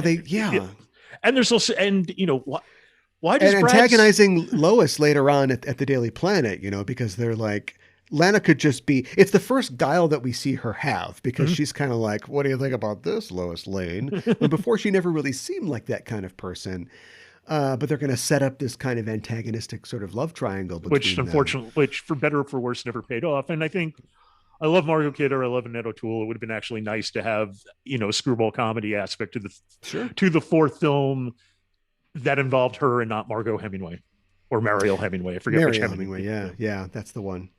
Yeah, I was thinking that I'd like to see, and they've done this at certain times in the comics, but I would like to see a film or maybe a series where we see more Clark Kent. I guess this is kind of the pitch for Lois and Clark, the old ABC show, where it's a focus more on him and the way he acts when he's Clark and why he acts that way, and how much of that, a large part, I'm assuming, is really him. And he can solve mysteries or something, kind of which is what Clark... George Reese did a lot of this on a lot of the Superman That's show. True. Yeah, a lot of that was because they had the one shot of him flying, to the left, flip it, now he's going to the right. And kind of like a Dale Cooper, Clark Kent as Dale Cooper solving mysteries. His power's coming in only, when it's important. Only when they have the spike in the budget. Yeah, right. Yeah. Somebody tries to shoot him and he catches the bullet. Yeah. Sometimes on the show, we run into the phenomenon where a film was poorly received at its release, but with the benefit of history, it's seen as a classic, and so it has a very high score on Rotten Tomatoes. Mhm. That is not this situation. No, this is not a Big Trouble in Little China or roundly, something like that. Yeah, exactly. Yeah, this is still roundly a kicking bag or a punching bag on the internet. And here are some of the negative reviews from Rotten Tomatoes. Roger Ebert, famously not a fan of this film, although I think Siskel thought it was okay. He liked the comedic elements. Roger Ebert said, "It's a cinematic comic book." Yeah, Roger. Anyway, shallow, silly, filled with stunts and action without much human interest. He's not wrong. Janet Maslin of the New York Times said, "Anyone who has been following the Superman saga will find this installment enjoyable enough, but somehow some of the magic is missing." Again, that is like an okay review, but considered to be negative on Rotten Tomatoes. Gary Arnold of the Washington Post said, "Every composite shot in Superman 3 appears to be a careless affront to the willing suspension of disbelief. The flying sequences are a letdown, the cataclysms are a cheat, and even the settings are often exposed as a chintzy hoot." I don't know if the movie is chintzy, but the flying scenes, they never got the flying scenes quite as good as they did in the first No, I was about to say, like, I did notice there was a drop down in the flying scene, in the quality of the flying scenes. And but it doesn't look chintzy. In fact, as I was saying, the production values are fantastic in the film. It's just everything else that's a problem. Hundreds of acid canisters. Look at that. It's amazing. And they turn red. Yeah. And again, you look at 4 and, you want to see chintzy. Oh, yeah. It gets really bad in 4. Yeah. And the Variety reviewer at the time said, putting its emphasis on broad comedy at the expense of ingenious plotting and technical wizardry, it has virtually none of the mythic or cosmic sensibility that marked its predecessors. And again, I kind of buy that. But, as you pointed out, what's wrong with having a Superman story that's just a Superman story and not trying to reinvent the wheel or basically have your Superman film amount to a 200-foot granite statue of Superman? Yeah.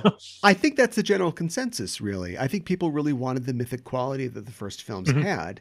And I think that in that way, this is the Superman version of it's got to be dark like Tim Burton if you're going to make a Batman film. Joel Schumacher ran into this in his, let's face it, kind of like shoddily made movies, but I appreciated the change in tone that they had. I think that's a fine tone. This is the Zack Snyder is a badass. Superman kills people. This is that hill that some fans want to die on. Yeah, and maybe they should. I don't know. Maybe they should die there. But it is a sort of, but yeah, like I don't know, without even getting into the Man of Steel stuff, just as an aside, I will say, I don't necessarily, and I say this very cautiously, necessarily have a problem with Superman killing somebody or something as a last resort. Because, if you look through the history of Superman, I mean, the Phantom Zone in many ways is worse than death. He kills Doomsday, which is, at the cost of his own life, but to save the world. My problem with the Zack Snyder film is that, like, that didn't seem like our last resort. Yeah. It's just, it seemed like it is basically sort of like, well, I wanted to park there and you were standing in my way, so I ran you over. What was I supposed to do? Wait. And it's just sort of like, we'll cover his eyes if he's about to heat vision a bunch of innocents, fly up to the moon, turn him around, pull his head to the ground. So there's not like there's so many other solutions, not like, well, I tried one thing and I was all out of ideas. Well, that's all I could do. Yeah. A murder. That's the only solution. And it's all framed around him too. That's the thing. Like, it's all, once he does, it's like, oh man, I have to do this. And how is this going to affect me that I killed somebody now? I'm a murderer. After destroying a city. Yeah. That's, people understand how we feel about those films, but that's the problem with Superman in those films. It wasn't all negative. It was mostly negative, but it wasn't all negative. Bill Cosford of the Miami Herald said, "Credit goes to Richard Lester, who is much more than an action director and whose erratic brilliance occasionally transcends this material, and to Reeve, who has manfully refused to let on that he is tired of the part." Parentheses, as opposed to the Jedi principles who phoned theirs in. This was 1983, and the biggest movie of the year was, of Return course, of the Jedi. Return of the Jedi, yes. This was a tough year for movies. You had Return of the Jedi, Trading Places. You had a Bond film at the Octopussy. Octopussy, I had Never Say Never Again.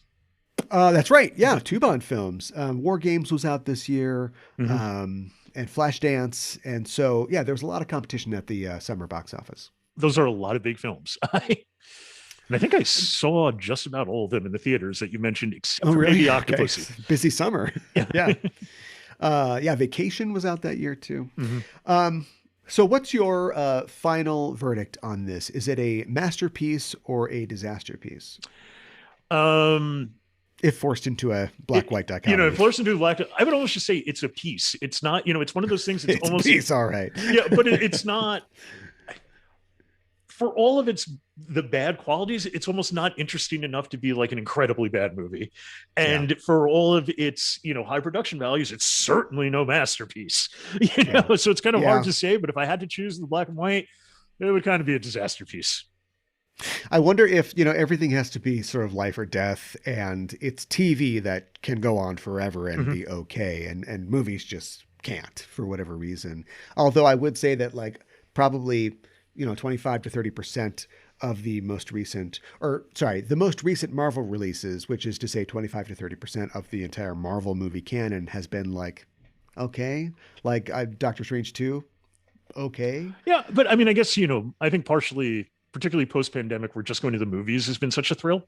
I've enjoyed them. That's true. Yeah. And I've enjoyed, I love Doctor Strange.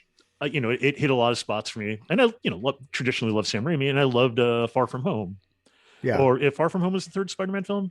No, Far From Home was the second one, because they're far from home. They're in Europe. First one's Homecoming, No Way Home. Yeah, I like that a lot. And I loved the, and I loved the ending. I loved, basically, but Spider-Man still goes on in the traditional Spider-Man costume.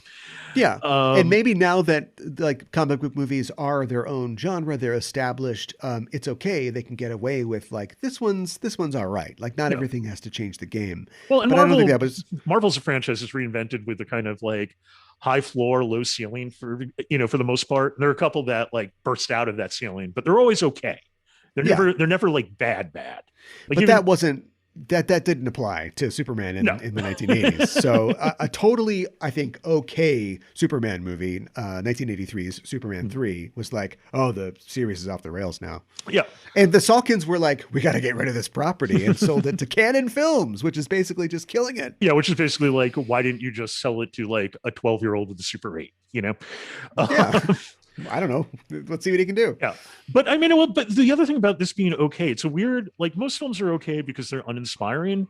This film is okay because it has a series of low points and a series of high points that just kind of level themselves out. For every you have the opening sequence, but you also have the Clark Superman fight. You have some great production values, but you also have some shoddy flying effects. You have goofiness, but you also have kind of some moments of pathos.